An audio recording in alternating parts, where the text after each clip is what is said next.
How do you come back from something like this? Hello everyone, I'm Lost, and yesterday I made a video on the completionist and his quote-unquote scam. We don't know yet if it is a scam, but he hasn't spoken on it publicly, and I must admit, as time goes on, it seems more and more shady. By the way, quick aside here, thank you to everybody for leaving such nice comments on the previous video. You guys seem to really enjoy it, and I was going to reply to a bunch of you, but then I fell asleep. The thing is, I really enjoyed making it, so I might as well make it a series, and I have the best name for it. It's going to be Elden Rant, where I just rant about stuff that really interests me. It's still going to be a addendum, an extra video every now and then. I will still give you all of my standard content as per usual. Thank you so much. Now back to the point.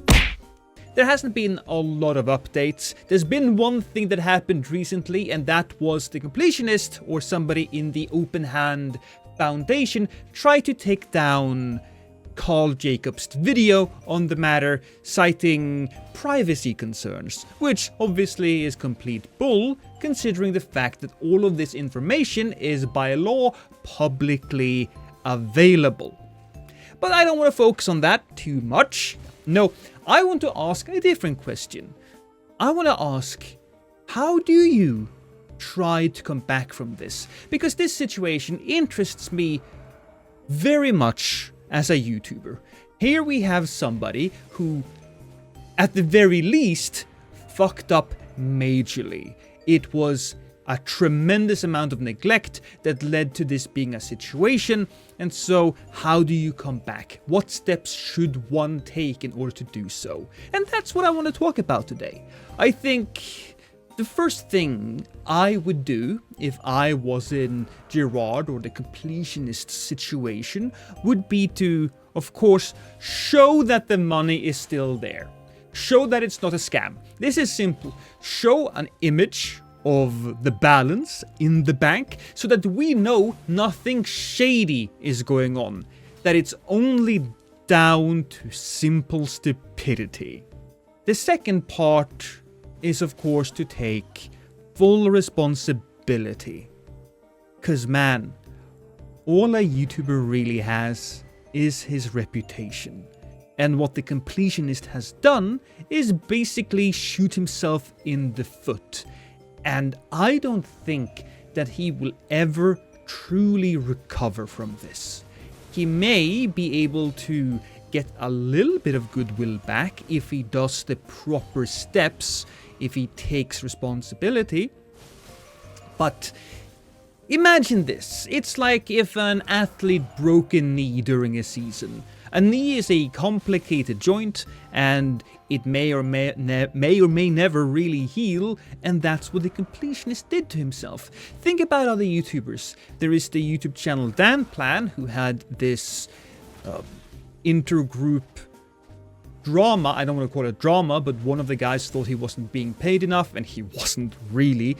And they had an argument. It came out that Dan, the owner of the channel, was being a bit of a douche, and the views went down. Call me Carson, who did a bunch of things that I'm not going to get into. He also continued doing YouTube, but because of his bad reputation, he went from earning millions of views per video down to maybe a few 100,000. That's still a lot of views, but considering where he was and where he is now, it's a huge step back. And I think that's where Gerard is currently. But again, I think that the next step he should take is to apologize. Now, who should he apologize to? Well, first and foremost, all of the fans who has put any money into it. That's the first people, or the first group of people he needs to apologize to.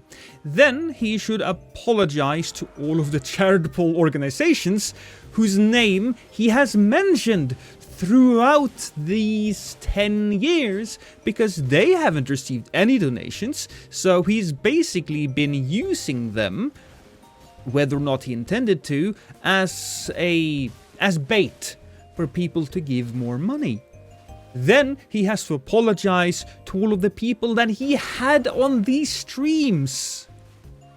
That's another group, all of the indie developers. I know that the Shovel Knight developers and the Sea of Stars developers have a very close relationship with him.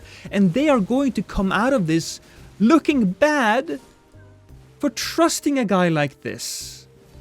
I don't particularly think bad about them myself, but I could see other people on the internet giving them flack for all of this. So he needs to apologize to them as well to avoid them getting a huge backlash themselves.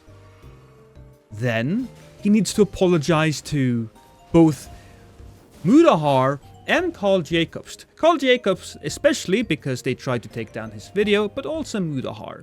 I think it's interesting now to look back at the conversation they had on in the videos of both of these creators, because he seems very defensive. And of course, one would be very defensive in this situation, especially if you were being accused of a scam when in reality you were just messing up. So I can understand the defensiveness, but I think that has to be dropped now because he has to just show complete apologeticness. That's not a word, but it is now. In addition to that, I think he should explain why he was defensive. I think he should follow the line of logic of, I was very defensive, I was panicking, that's why we also did the thing. Somebody in the organization tried to take down a video, I apologize for that as well. It was a panic move, and I put a stop to it when I learned about it. I also want to apologize for my behavior in that call. I accused both Mudahar and Carl Jobs to only going after the views, and I can tell, I know after watching these guys' videos for many years that they are not that type of channel. Because that's what he did. And while yes, there's a bunch of YouTube channels, kinda me included here, who are covering this just for some extra views, I'm not too proud to admit that. Also because the conversation is super interesting. But Carl Jacobs and Mudahar, they don't need the extra clicks, right? They don't need it. I think they are completely focused on them wanting this situation to get resolved. So once he has shown that the money's there, once he has apologized to all of these people, then he needs to come up with a plan about what's going to happen. All this money should be donated to all of these different charities. He breaks a promise, basically, if he doesn't give money to all of these situations. I don't know, guys. I don't see the completionist ever really getting back to where he was.